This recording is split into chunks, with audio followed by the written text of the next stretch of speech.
ಫಿಲಿಪ್ಪಿಯರಿಗೆ ಬರೆದ ಪತ್ರಿಕೆ 4ನೇ ಅಧ್ಯಾಯ ವಚನ 19.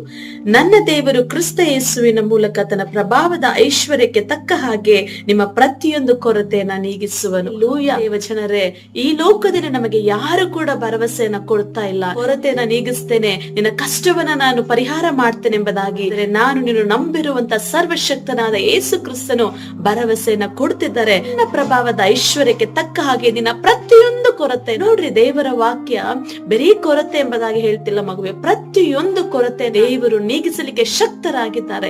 ನಿನ್ನ ಕೊರತೆ ಈ ದಿನ ಏನಾಗಿದೆ? ಇಲ್ಲ ಅನಾರೋಗ್ಯವ, ಹಣದ ಸಮಸ್ಯೆಯ, ಇಲ್ಲದಿದ್ರೆ ಜಾಬ, ನಿನ್ನ ಮದುವೆ ವಿಚಾರವ, ಕುಟುಂಬದ ಸಮಸ್ಯೆ ಏನೇ ಆಗಿರಲಿ ಮಗುವೆ, ಕರ್ತನ ಸನ್ನಿಧಾನದಲ್ಲಿ ನೀನು ಮೊಣಕಾಲು ಊರಿಕೊಂಡು ನೀನು ಪ್ರಾರ್ಥಿಸುವಾಗ ಯೇಸು ತನ್ನ ಪ್ರಭಾವದ ಐಶ್ವರ್ಯಕ್ಕೆ ತಕ್ಕ ಹಾಗೆ ನಿನ್ನ ಎಲ್ಲ ಕೊರತೆಯನ್ನು ನೀಗಿಸಲಿಕ್ಕೆ ಅವರು ಶಕ್ತರಾಗಿದ್ದಾರೆ. ಹಾಗಾದ್ರೆ ನೀನು ನಂಬಿಕೆಯಿಂದ ಈ ದಿನವನ್ನ ನೀನು ಸಾಗಿಸ್ತೀಯ? ನಂಬಿಕೆಯಿಂದ ನೀನು ಈ ದಿನವನ್ನ ನೀನು ಸ್ಟಾರ್ಟ್ ಮಾಡೋದಾದ್ರೆ ನಿಜವಾಗಿ ನಿನ್ನ ಜೀವಿತದಲ್ಲಿ ದೊಡ್ಡ ಜಯವನ್ನ ನೀನು ಕಾಣ್ಲಿಕ್ಕೆ ಸಾಧ್ಯ ಆಗುತ್ತೆ ಮಗುವೆ.